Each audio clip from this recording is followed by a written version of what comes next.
Hello there, fellow gamers. Abe here with you again with another game. This is a free-to-play game found on Steam called CryoFall. And I'm going to go through a couple of things. I mostly wanted to introduce you guys to the game and show you what's out there and available. Clearly, you can play multiplayer or single player in this environment. And we'll just take a look at the multiplayer um, list because that's most people are going to be involved in. You can do all this on the local side where you don't have to interact with any other players. It's kind of nice a lot of times to interact with people because they have different ways of building their base or what have you, so you get a good example of what other people are doing in the same game you're playing. Um, you'll see these high pings here because I'm in Alaska. So I usually go for, and also CryoFall, generally speaking, is more uh, Asian, Russian oriented. Their interested audiences are more in that field. So you'll see that commonly in some of these more indie games. I'm going to go ahead and roll a brand new character. You'll notice that this server here is 36 days old. Um, so that's kind of cool. I mean, the other option is I go in and show you the PvP piece as a single player. Looks like it was just wiped, so there's a new 3-week portion. I'm vacillating on which one I really want to show you guys. I guess we'll go into this one. We might as well. The problem with these is that they get wiped, so I'm concerned that if I start this up, that then I won't be able to follow up and later with, maybe more details, or I won't get to the end game good enough. So it's kind of a waste of time. And then I just now talked myself into going with this the plain Jane server. The downside of the PvE environment is, it's going to get wiped on the 19th anyway. So it's kind of why I don't like the CryoFalls, because there's no permanent servers and there's no way to set up your own private server like you can in some of these other games where you just buy a server. I'll just randomize a male here. I prefer to use, there's a bunch of different, like, I guess these are considered racial characteristics. I prefer the crafting speed and craft search and this installed implant degradation. It's a little bit better than some of these others. That's kind of cool if you're really into gathering and wood cutting, but that kind of becomes superfluous mid-game. So some of the other things, farming task speed, I mean, if you're really into farming, that would be a good one, but other than that, it's fairly a general overall. This looks like a PvP oriented guy with the health regeneration high. But you could say the same for stamina, right? This guy's more of an explorer with the crafting speed and the search speed buffed, and this guy's the builder farmer kind of dude. Hunger rate's not that big of a deal, so even though there's a kind of a negative there, there's plenty of food in this game. So let's go with this guy and load it up. So one of the things you want to look at right away is these quests, and keep an eye on these quests. There's only 52 of them, but they basically push you in the right direction, if you will. So it's controlled AWSD to move around in here. You put two together like S and D to move like that, right? fairly simple interface. Right click to attack. Kind of see him punching there.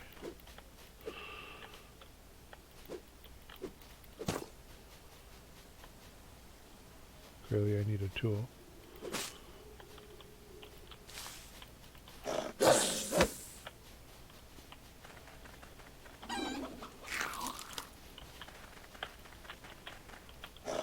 You can run with shift, I believe. And they'll eventually trail off, but that doesn't mean I'm not going to run into something else. And not all animals are easily that kiteable. This area you see here in the mini-map, this looks like a radiation area. It looks like old civilization. It's kind of a post-apocalyptic.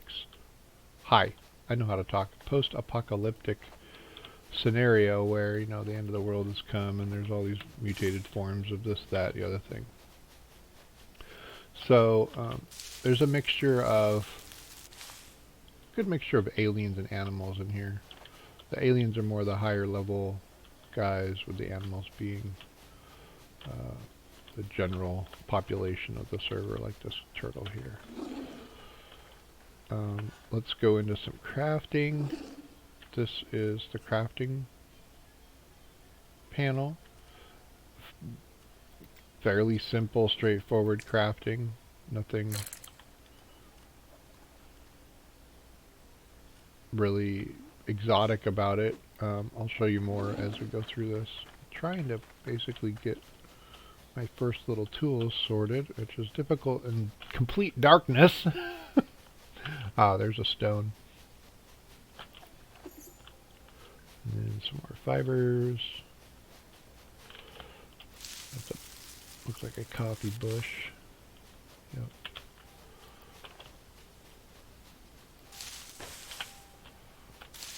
I like these new piles. This is kind of a recent update where they have piles of things that you can gather rather than clicking on, like that's a mineable rock. I need a pickaxe for that though. So a few more fibers and we'll be golden. There we go. So this claim this, it said 10 LP, 10 learning points, and then I gotta craft a stone axe. Let's craft that stone axe. Had to make some rope, which I did before. And there's the food.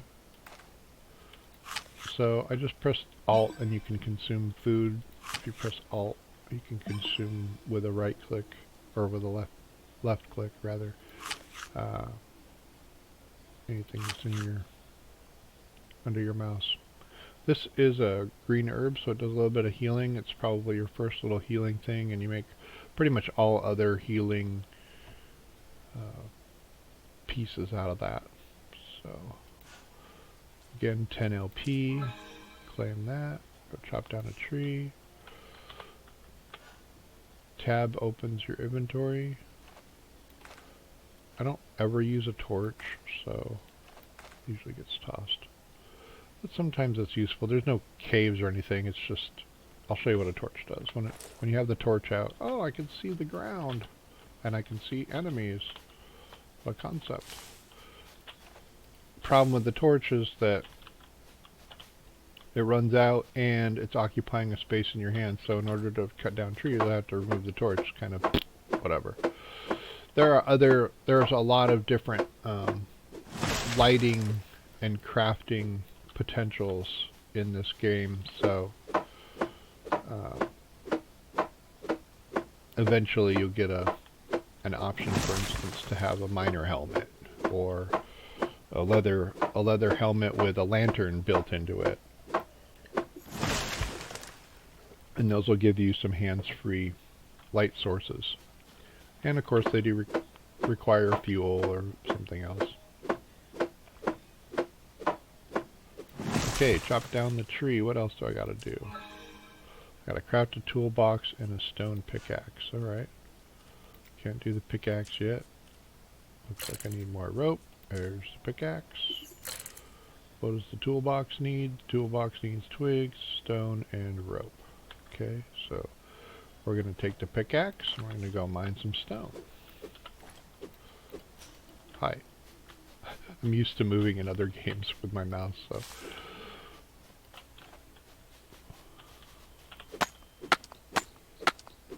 And you can see on the right hand side the loot that's being scooped.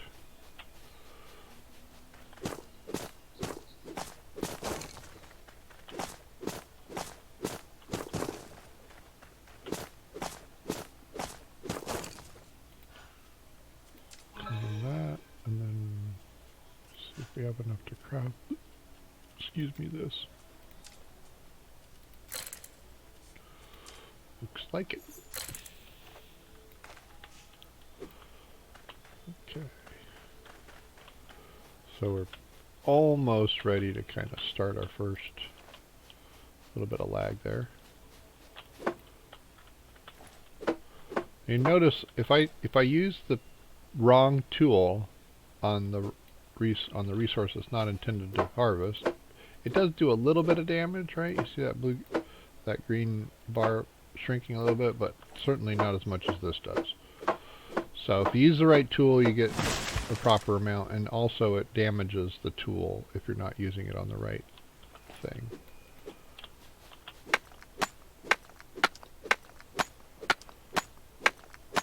Got my simple toolbox made. I probably want a weapon. But again, like, it's really good, especially early on in this game, to follow these quests until you're kind of come to a dead end. So visit Rocky Mountains. Got to find that. Got to mine some more stone, some more minerals. Pretty good feedback. So it gives you some, you know, basic strategies and stuff. Let's see if we can build that campfire. Do I even have it yet? No, I don't. See, okay, so this is also this is the tech tree. So you notice here, tier 1, tier 2, tier 3, tier 4, tier 5. There's a lot of things you can do. And escape. Oh, that's interesting. So this is a piece of the new patch that I haven't been able to play yet, but maybe we'll get it done. This is a very long game. So, you know, it might be a few episodes before we get settled in and stuff. I'm trying to give you guys just a simple overview and orientation right now, while I start this tune-up as a avatar for Vortex Elite Gaming. Please like and subscribe. I really appreciate your help and support on the channel. Make it grow. You're welcome to share, republish anything under fair use doctrine. Otherwise, this video is copyrighted, all rights reserved.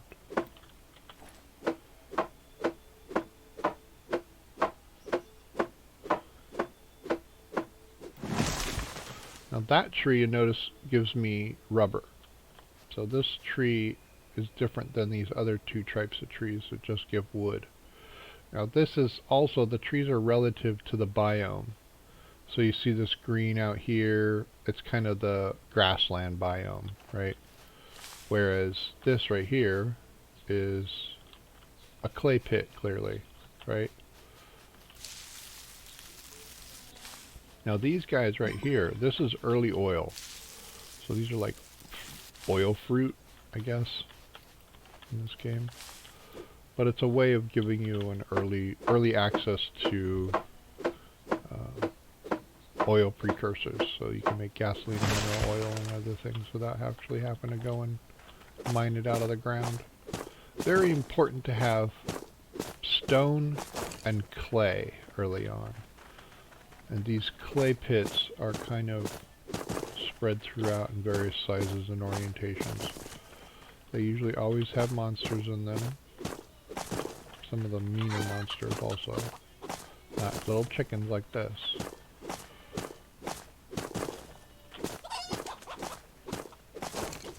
Let's go grab a chicken. We need to kill something.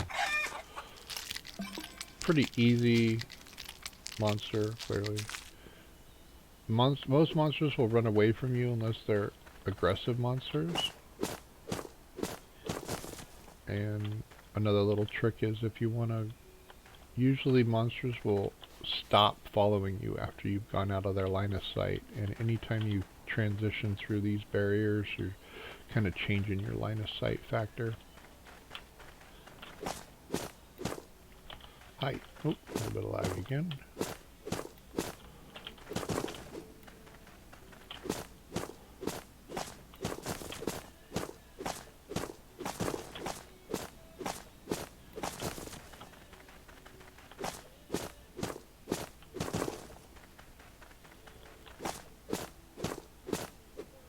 I think I opened this on the regular server, so the LP progression is going to be really slow also. It's going to be that normal rate. Some of the modded servers will allow you to progress XP much more rapidly, especially on the CryoSmall 1v1 stuff.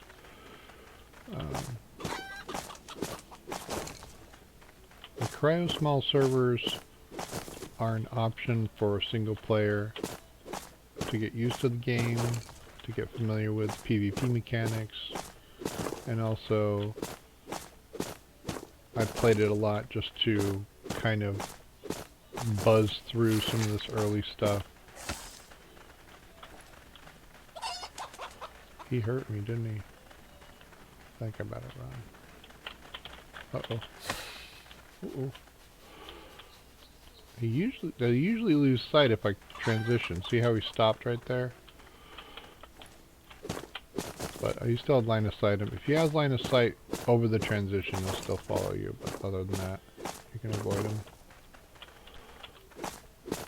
Here's a good time to show you healing. So again, Alt and click, and I'm healing a little bit. You'll see it heals over time. And it also locks you out from spamming the med. If I eat too many herbs, it'll also give me a debuff that prevents me from eating anything. Like, makes me sick. So you gotta kind of... It'll give you a warning here that you're eating too much and too much of a, too quickly at a time or whatever. But it's a pretty cool mechanic to keep you from spamming meds. It's kind of a PvP mechanic more than a PvE mechanic because you can outrun almost everything in this game. I want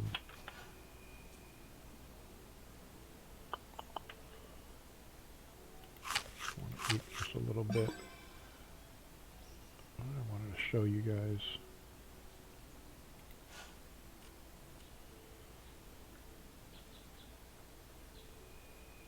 Oh, campfire. That's what we're working on. So, notice here, this learning points. I want to research my land claim. Yes, of course I do. Land claim is basically your base. It's the start of your base, and it's where you can store things and develop everything else basically from that point on. And I thought... Oh, that's strange. I thought the... campfire was... Oh, that's right. It's in the build menu. Derp. So, when you're in the build menu, you gotta click this simple toolbox. And then that will allow you to bring up the build menu B. And there's a whole other range of things to do. I'll get into these menus a little bit more later, but basically that allows me to build a campfire. The campfire allows me to cook food. I can put that in there, and then use a little bit of that, and then that will allow me to play to make the fire charred meat. By golly. Yar, we be eating the fire charred meat here. You'll see that there's various things that will function as fuel, so you can put that in there. Charcoal is a byproduct of cooking and burning stuff, so, but it's also a resource. So keep that in mind. You want to keep your charcoal with you. Just ate that because I don't need anything else from it. And we got the claim for the LP for food. It says cook any food and eat any food. Just did that. We got to go find the mountain terrain. I'll show you where that's at. Oh, and make some easy water. So let's do that real quick. There's a water bowl. As I run through this game, I'm always collecting things that I pass by, especially if it's just a right click. I suppose I should get a weapon so that I can fight people like that, or pigs like that. But this time I'm just gonna run away from them. Ooh, better run faster. And leave them there. In the mud pit, by golly. Okay. Back to work.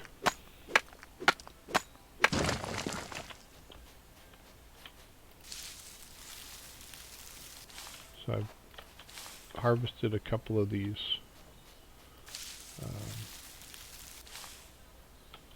whatever they're, water bulbs or whatever. And says it wants me to eat one. Oh, I need to gather one more plant. I ate one, refilled my water. You can make glasses of water, but we gotta find a glass first. So that requires either smelting sand down in a fire or a furnace. And you can create glass. Oops. Or finding it in a loot stash, usually. I am really sick and could easily die without some help. So we're going to heal a little bit. And I'm going to be extra careful so I don't have to die. Just in case I die, I should probably build a bedroll. Pretty simple. This is a respawn point. Bed is now set as your active respawn point. So that's just make sure that if I do happen to die because my health was getting low, that I can quickly respawn here and go pick up my stuff, and I don't end up having to spawn randomly through in the world, which will happen if your bed is gone. So suppose I should show you another piece here, introduction wise. This is the world, and you can see that it's been heavily populated with a whole bunch of people trying to sell their stuff. Isn't that neat? I got gems, I got chemicals, some people got oil and gas, some people got electronics. This depends on what you want. It's kind of nice. I don't see, and it may be because they're all taken up or there's some other dynamic I'm not used to on this PvE server, but I don't see any deposits. So there should be infrequently deposits that crop up in the world. And that gives you a way to harvest in mass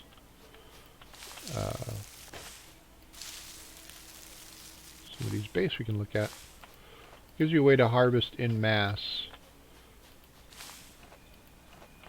lithium or oil, which are critical precursors for anything with advanced technology.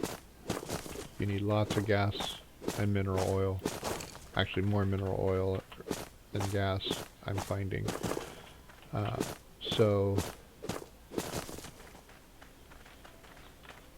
having access to large resource pools is kind of cool, but this is a good base that will flow into what I'm discussing here. Normally there's walls. In a PvP adventure, you're going to have walls here. They're not going to have their base open. So I guess in a PvE environment, they don't really care if you wander through their base. I can't loot his stuff. I can't make any changes. I can use the tables. So like if I need a chemical lab or whatever, I can use the weapon tables, but there's nothing in here. Like And I can't kill dude here. This is the owner of the thing. I can't kill him. Right, see, you can't damage other players, blah, blah, blah. And I don't think I can even open his crates. Yeah, it belongs to another player. Can't gather his stuff, that belongs to another player. Wonder why he's... This is interesting. On flower produces ash. I mean, I'm throwing ash away in early game, so that blows my mind a little bit. Can't hit that. Again, it's still on his land claim, and this is a land claim. Looks like Mr. Launchpad already went to stage 3, huh? Good. So, I mean, everybody's got their own little deal. Looks like this is a trading station, and another trading station. Nice. Sometimes, yeah, you can't even look in there. So, in a PvP server, I can actually go in and look at all these things. Doesn't even require me to bust them open. I can just open them up. So once you're through the wall, you can pretty much loot the heck out of anybody you want. But I figured for the purposes of explaining and showing some of the features of this game, it was better to not have to compete with other players or trying to loot your stuff. Right? Oop. I just actually attacked the bush and it killed all the berries on that bush. This is working as intended. It's a feature. Continue with my quest progression. So, you notice here, it's waiting for me to visit Rocky Mountains and mine the extra thing of stone. And I'm like, yeah, but I need health. I have no health.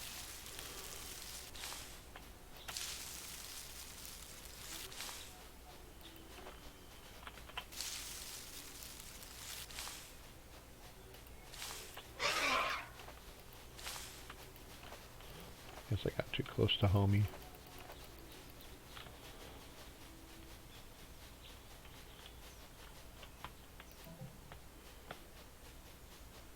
Still alive.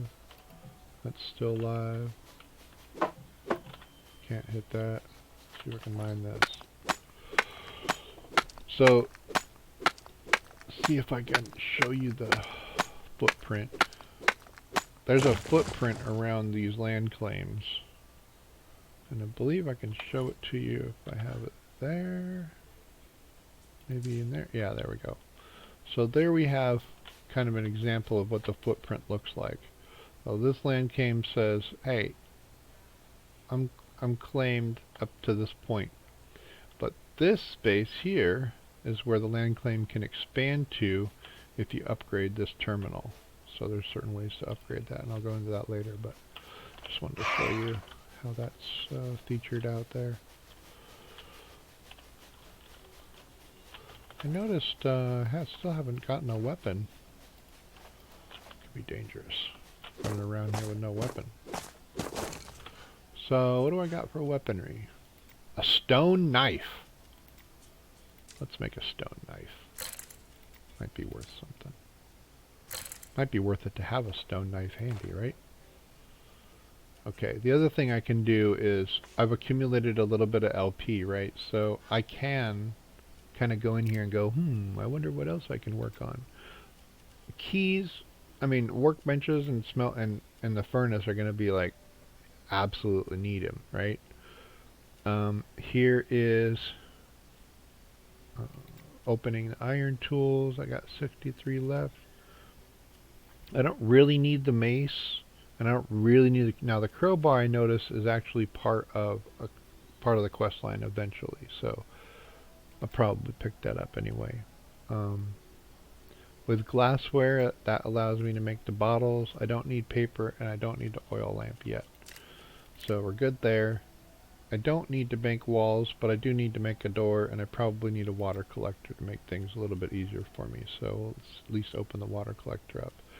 And we're going to go, once I find a place to mine, I'll actually set my base down. And I'll try to explain why I'm doing that also. Basically, you want to set your base up in a place where you can have access to a variety of resources without having to travel very far. Give us some light here. So, oh, this is an interesting spot. I'll show this to you guys. If I live. I might not live. We'll see. See if we can pull him out. Oh, yes. Go in the out tunnel. That's right. Okay, notice also the biome changed here a little bit, so you're getting a little bit different trees. This, it looks like lava, but I'm not for sure. Could also be people. Oh, look at that. It's a teleport system. Okay, so I found my first teleport node. That's handy. That, in order to teleport, it'll cost you either a very rare resource that's hard to get, which is called a pragmium heart, or you have to take a whole bunch of damage. Like, I think it's almost like a 60 or 70% hit to your hit points. So you're damaged when you end up going through it. It will take your vehicles also through it, so you don't have to worry about that. But see if I can find what I'm looking for here, which is a nice place to set up. Now, here's an opportunity to show you a little bit about the water dynamic here. There's two different types of water. Oof. Ah! Okay, I almost died there. Screaming like a little girl! Or a big boy. One or the other. We know how those big boys like to scream too when they get hurt. Okay, I'm just gonna eat some more. Oh, he's still chasing me. Whew. Looked out on that. Okay. Get out of there. Stop the chase. Notice still, I'm still kind of just picking stuff up as I travel along, right? So, just more time conservation. I know I'm gonna eventually need these things anyway. Once you have a supply, it's not so big of a deal, because you end up getting these items from other sources. So, I wanted to explain a little bit about water sources, right? Without dying. So this source, you see, is light blue. That means it's fresh water. Actually, dirty fresh water, so you have to purify it, but it is fresh water versus salt water.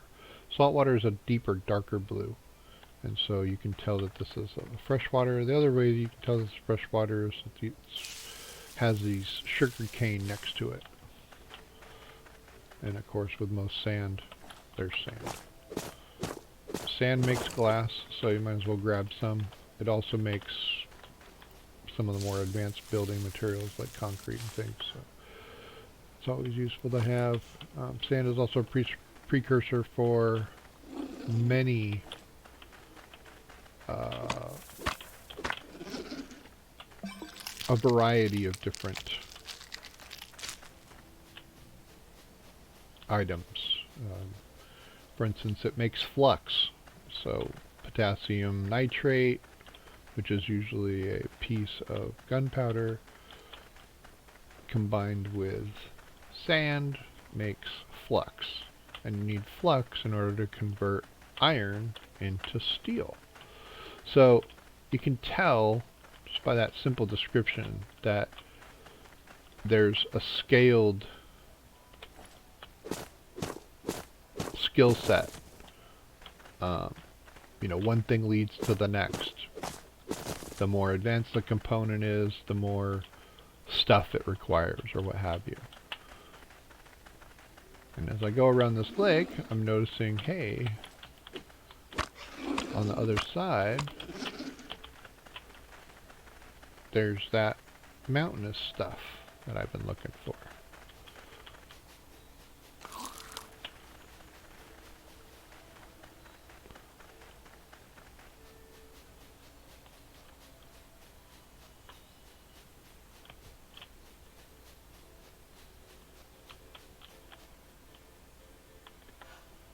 still kind of trying to heal myself slowly.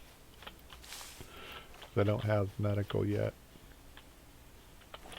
So these early travails can be somewhat taxing until you got your base up and you have various tables and things set up so that you can craft the necessities for survival more readily. Okay, a strange alien growth has appeared in the mountainous areas, making prospecting near impossible. But it is a great opportunity to obtain rare resources. Important firearms are ineffective, so you must use melee weapons. Well, I'm glad I made a knife. That's good, but I don't feel that I'm very healthy to go and combat some weird alien creature. So, I'm going to have to still use caution. We don't have any armor either, another big deal. We're still running around in the clothes that God gave us. So, let me show you this little spot, and then we'll try and go make a little base here. Because this is actually a fairly good area to make a base. I'm in... Well, there's a couple of features in this area, and I like to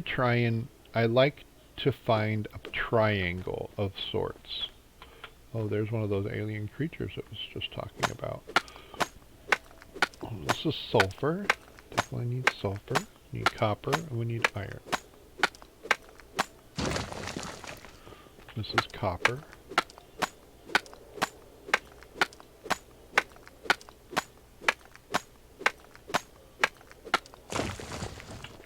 Potassium nitrate.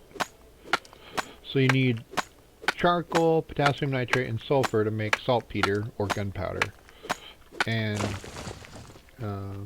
it's not saltpeter, I just know that because I'm a fart smeller. I mean, smart feller. Anyway, the saltpeter, the gunpowder rather, is what you need to make the first bullets you can fire. And eventually you get into making nitrocellulose and other explosives. I think it's just psionic damage, but I'm not really sure how powerful that is, so I'm just going to stay away from now. I don't think it's necessary to show you. All I'm going to get from these guys after I attack them is a couple of pragmium crystals, which is not really worth it at this point, at this stage in the game. I don't need pragmium because I can't even access any of the tech that it uses, so trying to harvest them is probably not very efficient.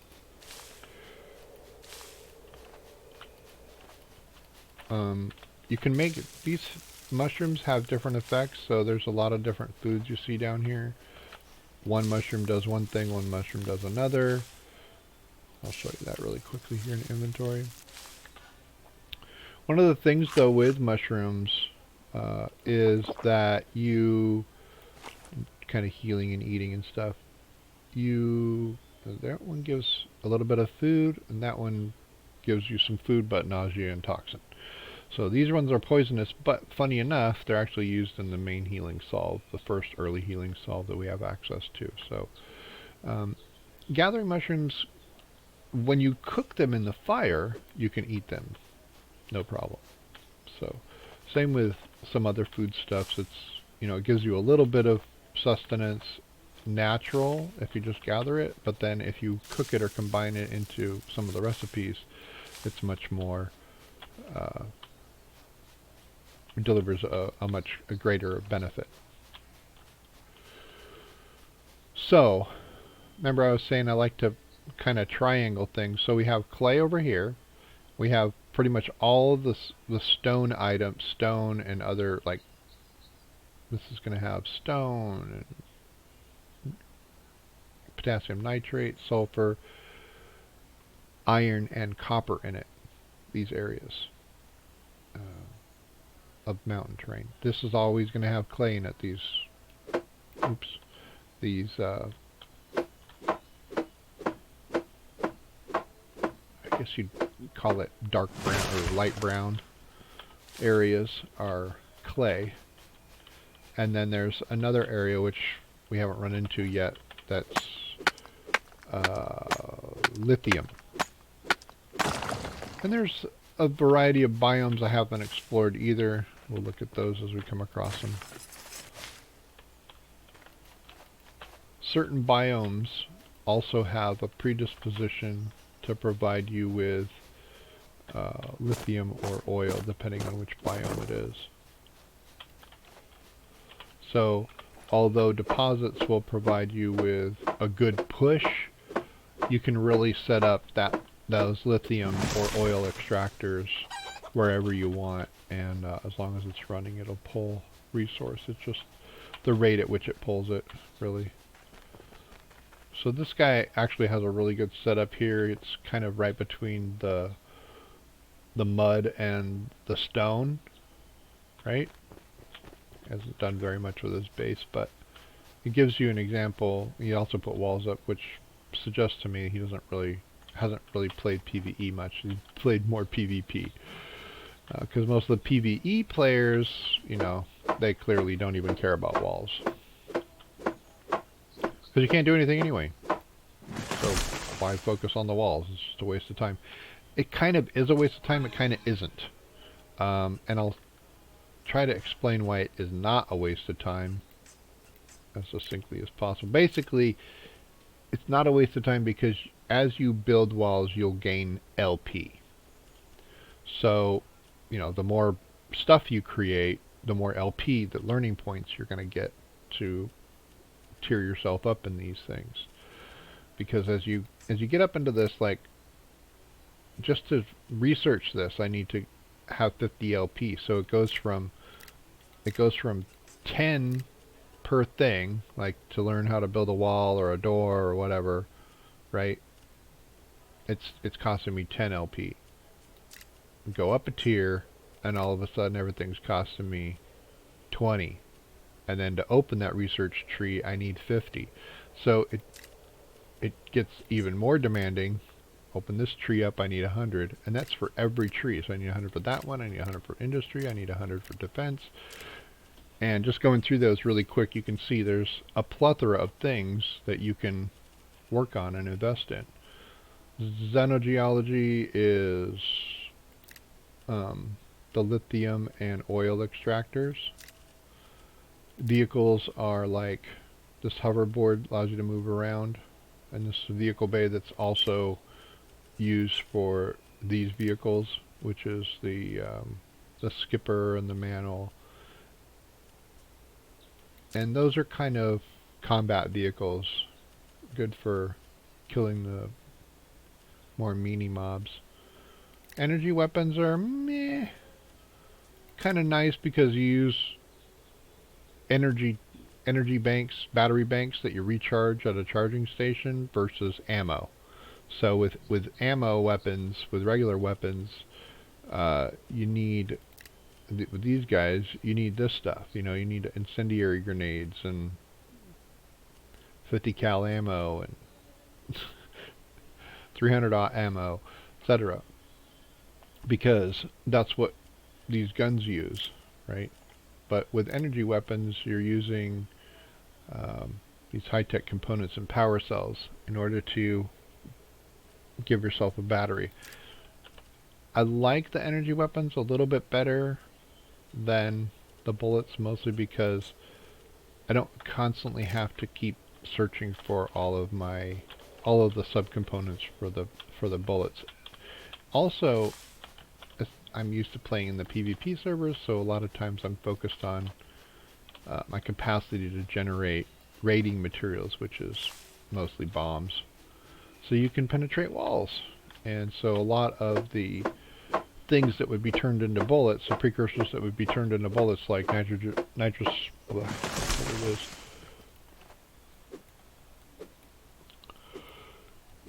The nitrogen and the sulfur, excuse me.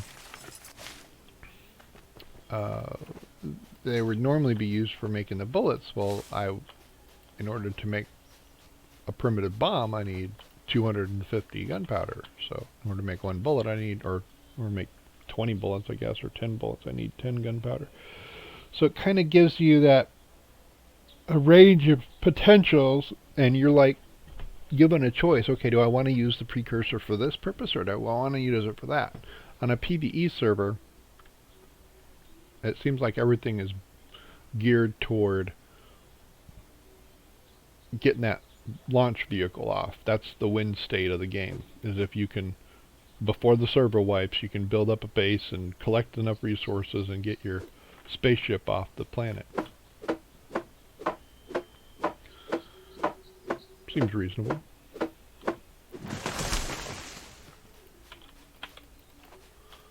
So let's work toward that goal.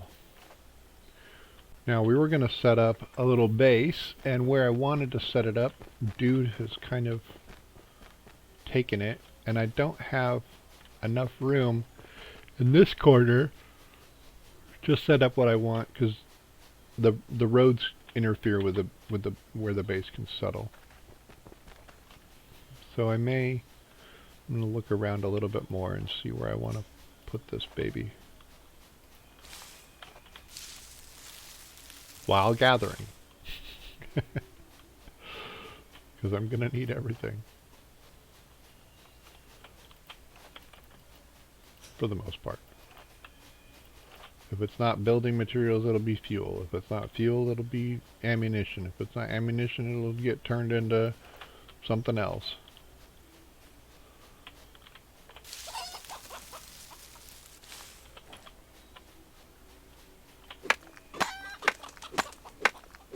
Another big base, but I may just put it right here. Next to dude here. Yeah, he's well organized. Only in metal armor though. Surprised for all of his efforts here that he's only in metal armor. But that may be a factor more related to the PvE side of the game versus the PvP. Like I said, in the Cryo Small server, LP is accelerated, like massively accelerated. See, I just got 1 LP for taking that tree out, right? I think on the Cryo Small server, it's giving you 2 or 3 LP per tree. And see, it didn't even give me 1 there. So, but every time you harvest something or pick something up in the Cryo Small server, which is the one you can have one other teammate, so like you and your girlfriend can play, or you and your boyfriend, whatever, can play together and be on the same team. But then you can't have any more teams or alliances other than that, according to the server rules. Of course, we know that that's Bobkus, because you can clearly make friends in this and agree to not attack each other, right? One server I had, these Russians were very, and I say Russian because they were speaking Russian, okay? Not because I have any prejudice. The Russians were, there was a group of 2 Russians that were pretty violent. They were pretty hardcore. They would grief me, and of course the first time I met them, I mean, granted, the first time I met them, I actually, because it was a PvP server, you meet somebody in the field, you have an inclination to shoot first and then make friends. So that's kind of what happened with the Russians. I killed the female member of the team, apparently, and she sicked her boyfriend after me. And he came and blew up the base. So, you know, those things happen. Yes, I guess some people could say, yeah, it served you right. Shouldn't have been picking on the Russians. But then later on, apparently they were the bullies of the server. So, although the server was filled with, 4 or 5 active groups of pairs of 2 people working together, I ran into this pair that seemed pretty cool, and we'd have a conversation or whatever, and then they just started being nice to me and helping me out and giving me stuff without killing me. So that's a good indication that you can trust a guy when they don't slaughter you when you're coming to their line of sight. But you don't want to trust anybody you don't know with everything, right? Don't give them access to your base. which you can do. You can give friends and allies access to your base and allow them to control the things in your base. Very dynamic game. I enjoy this game for several reasons. One, it's kind of in my genre of RPG MMO that I prefer to play, and it has crafting elements, it has combat elements, there's a semi-linear progression. You know, it's not like completely meaningless quest to quest to quest to quest. In fact, the quests are more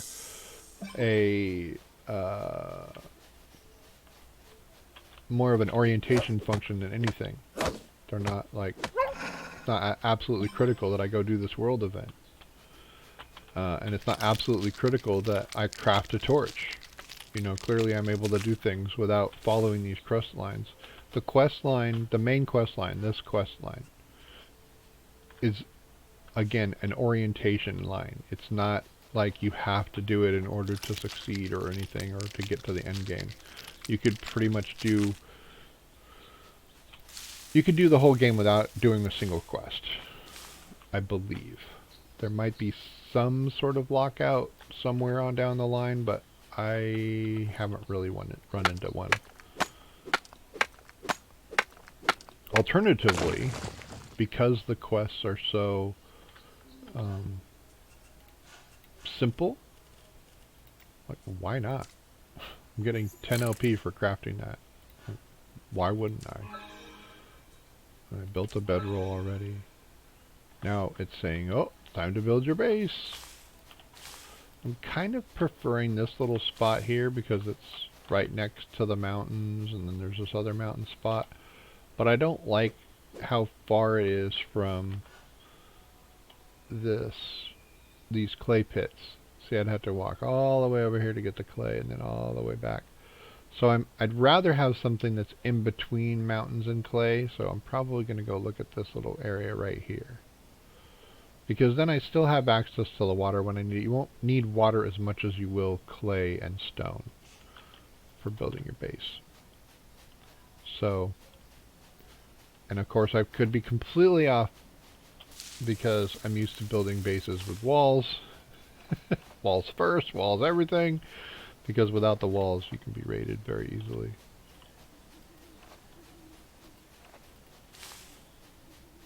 But yeah, I think I'm going to go and look at this other spot and see if that maybe works out better for me. I am definitely in need of getting my base in order because I'm starting to run out of... starting to run low on water. I won't be able to eat those plant bulbs forever. I need to make glass. There's some other factors that you really need your base in order to survive efficiently. So we'll go pick a base spot, and then I think we'll call it good on this episode. And you'll be able to see what has happened with my CryoFall adventure in future episodes. Meanwhile, please take some time to like and subscribe this video. Post some comments in the info screen below, and I'll try to get back to you if I can.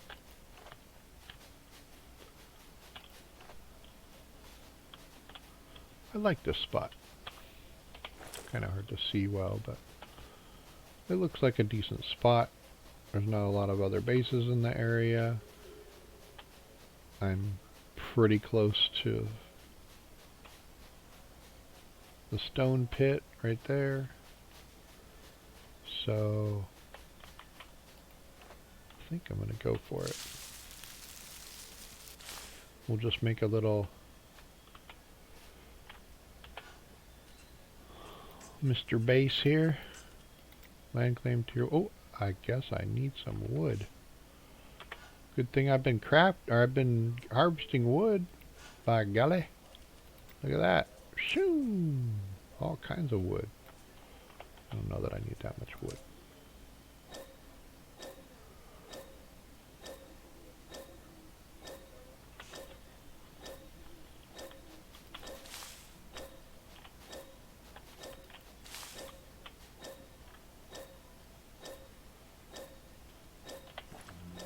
build a land claim.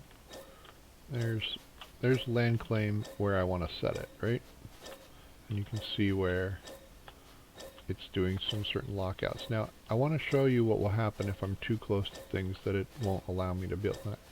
That won't be a good base. See how it's all red over there? Means I can't build in that. I can't even build close to the wall. Within 2 spaces of that wall, I guess it's the wall space and 1 space out. It don't give you nothing. So there's a buffer, which is really a buffer so that you can't, so it's difficult to put bases together. I don't really know why there's a buffer. You can overlap it. So as long as you got the free space to place it, you can place it. This looks probably like a good spot. I'm not getting clipped up or down. I'm going to be able to build my base as big as I want here. So that's it. I got the resources, I have the technology, poof, I built it. There's no wait for it to build, blah blah blah. Now, this is a pretty active game, so if you're not active in it for a couple of days, everything just starts to deteriorate and go away, and you have to start over. In the base, you see this. This kind of gives you the idea of what's there. I can upgrade it if I have the tech, which is the next tier of construction. Right?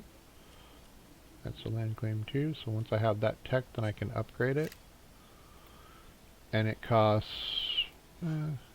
different stuff. I think this will cost some copper and iron, as I recall.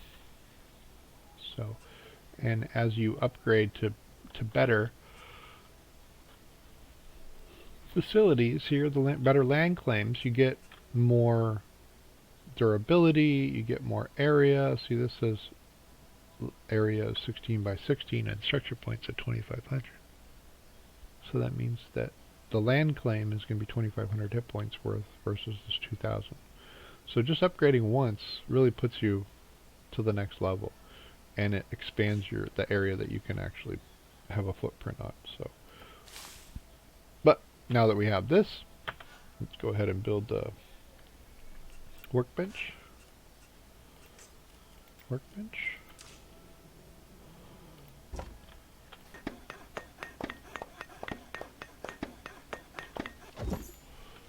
Now the workbench, we can do lots of other goodies. Workbench allows us to craft many of the more, well, let's call it beginner items, because there's other benches that allow you to craft advanced items, but we're not there yet. Now I can craft and equip cloth armor and sort my inventory items and accept any reward. Oh, neat. So I get to, so again, this is more of a tutorial lesson than anything. Let's craft armor. Oh, it won't let me do that without a bench. So I need an armor bench. Probably need the tech for it too. Defense, look at that. Ba-ching, cloth armor. Okay. And then glue is needed for this more advanced armor. That's the makeshift lamp helmet that I was talking about in terms of lighting. But then there's also, once you get up into these higher tiers, there's electric lights and water sprinklers and, floor lamps and refrigerators and cooking stoves and generators. It's pretty robust. I really enjoy what they did with this game. My only thumbs down with it is the way they have the servers managed, that I can't, make my game perpetual. But the way it's designed is really, it's fairly linear. Like, you're gonna get to the point where you're saturated. You've done everything. You've conquered the entire world, and you can go anywhere you want and shoot at anything and harvest anything you want. So it gets you have to have an end. There has to be something at the end for a PvE player to have a goal or a purpose other than, oh, I want to see how this machine works, or I want to see if this manual throwing grenade launchers kills this alien queen that I'm having a problem defeating in any other way. Oh shoot, I can't do that. Maybe I need a team of 5 people to do it. Yeah, you do need about 5 people to kill the Pragnum Queen, so don't try it. Solo. You'll be at it for a while. And you'll want to create about 5 mana walls with let's see, I'd say about 100 artillery shells for each robot. So 500 artillery. You'll be at it a while just to kill one Pragnum Queen.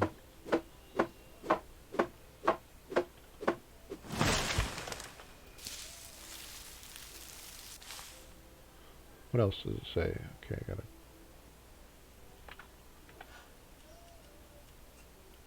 Food, industry, other... I could probably build it on the workbench, right? Yeah. Build my cloth shirt on the workbench. Gotta make some thread for it first.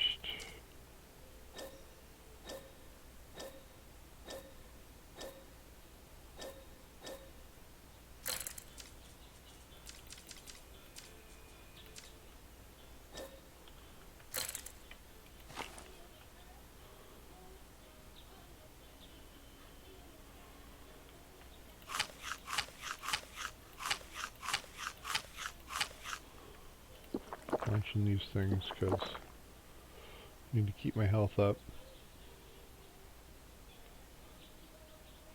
And there's another torch that I'm probably never going to use. I don't really need to use the torches because at night, I mean, it's kind of there, I can see well enough. I don't need to burn a torch necessarily. Torch really gives you no other benefit, like, you know, it doesn't make you more or less visible to monsters, doesn't give you any bonuses, it just lights up the area so you can see better. Okay, I want my character sheet, not equipment, not skills. Where's my character sheet? Why am I hallucinating?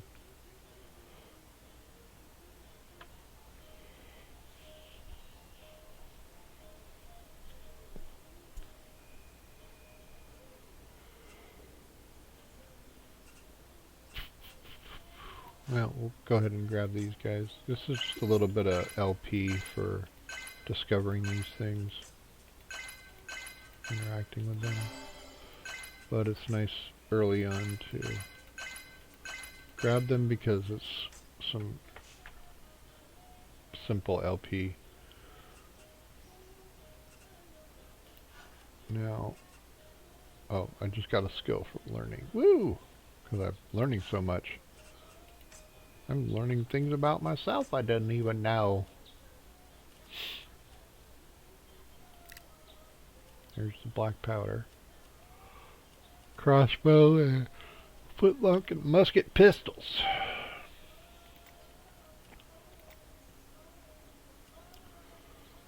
You gotta research all these in order to get to the next tier, so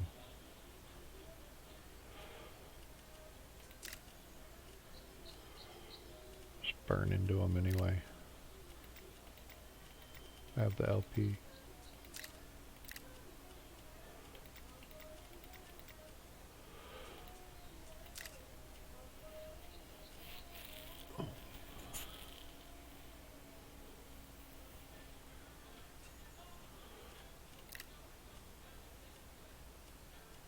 That.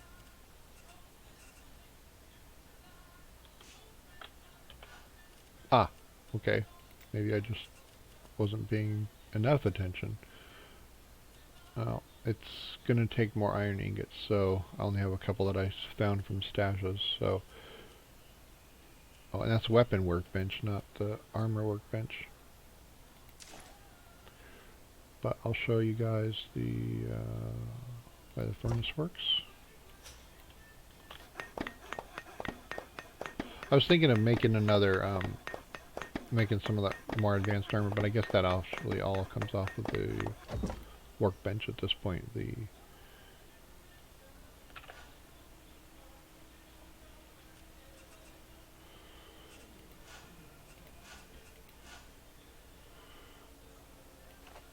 Here we go, that's what I was trying to do. I was looking at crafting, not my backpack. Maybe I need to go get some breakfast. Hope you all have eaten your breakfast today. I'll show you how the furnace works real quick, and then I think we're done with this session. So I gotta put fuel in, and then I put iron ore, and then it can be a bunch of different things. So I can make charcoal out of wood, I can make glass out of sand and ash, I can make a copper ingot out of concentrate, which comes from a grinder, or copper ore, or iron ore concentrate, or iron ingot, excuse me, sorry. So that's what I'm going to be making, the iron ingot. It says go for it, I'll make 10 iron ingots, I'll be happier about myself, and then we'll be able to continue crafting a little bit here. It's good to have probably 2 or 3 of these furnaces rolling, because one could be making glass while the other one's smelting copper, and then another one's smelting iron, and then another one's converting iron to steel, and yeah. The downside of these furnaces is that it requires regular dosages of fuel. Fuel could be that, or it could be logs, or it could be sticks.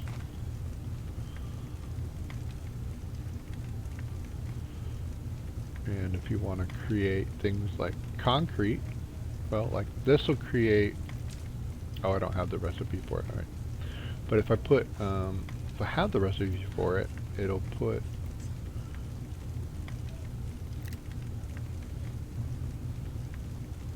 cement, yeah, clay, sandstone is kind of what I was looking at. It's a little bit of an investment, but I just want to show you how it works when you have a multiple components. Put the fuel in, and then we go clay, stone, and sand.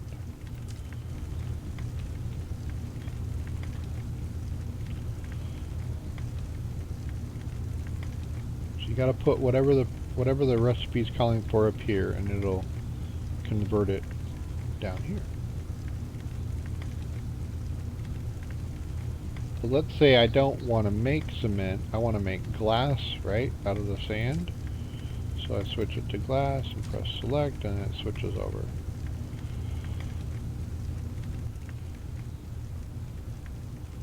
But it says, hey, you're missing something. Guess what? I don't have any ash. So because I didn't have any ash, it just stopped producing. As soon as I put the ash in there, ready to go.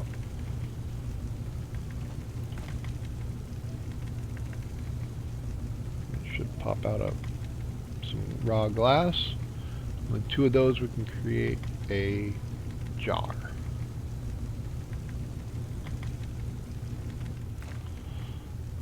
Take that out. Go ahead and make it. Keep it producing that. Put the copper up in here. Put some, oh, it's already got fuel. Good to go then. It'll be burning the copper.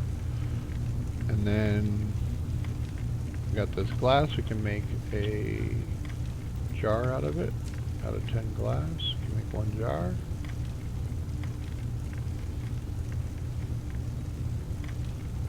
And out of that 1 jar, we should be able to craft. Oh, I need more bulbs. Just wanted to show you guys.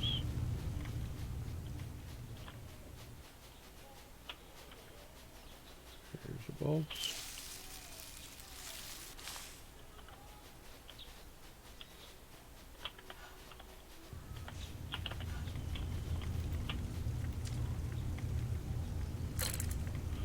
So you remember seeing how much a bulb, like that was 5 bulbs that made that pure water, a glass of pure water.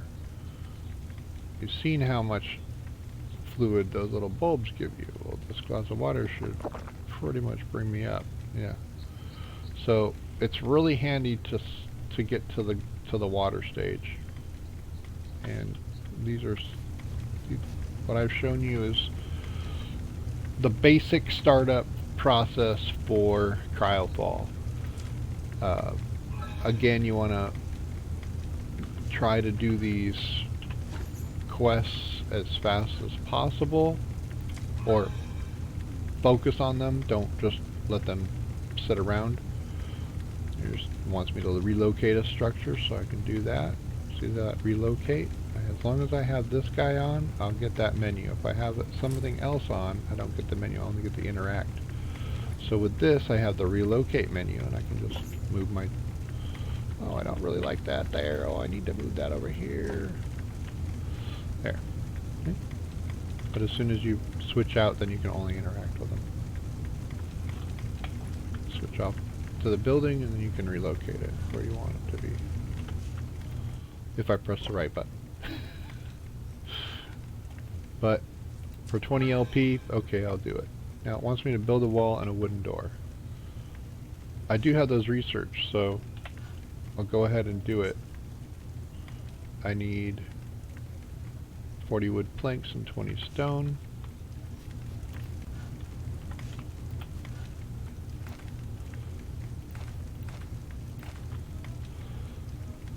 Kind of reclaiming my stone that I burned up, but we'll go get some from the mining area. So I think that's a pretty good intro. I was going to try and do one more, but that's a pretty good intro. I hope you guys have enjoyed what you've seen with CryoFall. I recommend that you use your own discretion to decide which server you want to play on. There's a lot of different options for you here. Just really quick before I end, these modded servers, you never know what you're going to find in here, but here's one, CryoFast. I'll show you an example of what I was talking about when they have the mods. Loot, 3 times as much loot is dropping, 3 times as much XP. You're going to smelt, mine, and craft things 3 times as fast, but guess what? You lose everything every 14 days. Burp. So I kind of don't like that. And you can see here where certain servers, like this one, it's almost a year old. Half a year old, rather. Third of a year, whatever. I guess that's a little under a half a year. It's about 5 months. So some of them stick around. But I don't know what that means, because I'm not very versed in Korean? Maybe Japanese? Anyway, I think that's Japanese. Possibly. No, it's too complicated to kanji. I think that's Chinese, actually, but I don't know. It's hard for me to tell the difference. I'm not well trained in those things. So anyway, I'm like, maybe it'd be cool. The big factor for me is this ping, because I don't want to sit there and wait. You know, you've seen in my example where there's a lot of lag, where it'll, you know, warp you around and stuff if you're getting too much lag. And that happens more when the pings are higher, as is common in most games. The community is kind of one of those things where you've created your own server, and you know, you're kind of doing your own thing, but you're allowing people to come and jump into your server. But it's probably hosted on some other server that you're renting, right? I imagine that these are like that. So is it possible to go and create your own cool server that stays forever? You know, like you see, this is 183 days was wiped, but this one was wiped 19 hours ago. Nobody's playing on it though. That's the other thing. Like, if I see these servers that look cool, but then nobody's playing on it, they're not really that cool, are they?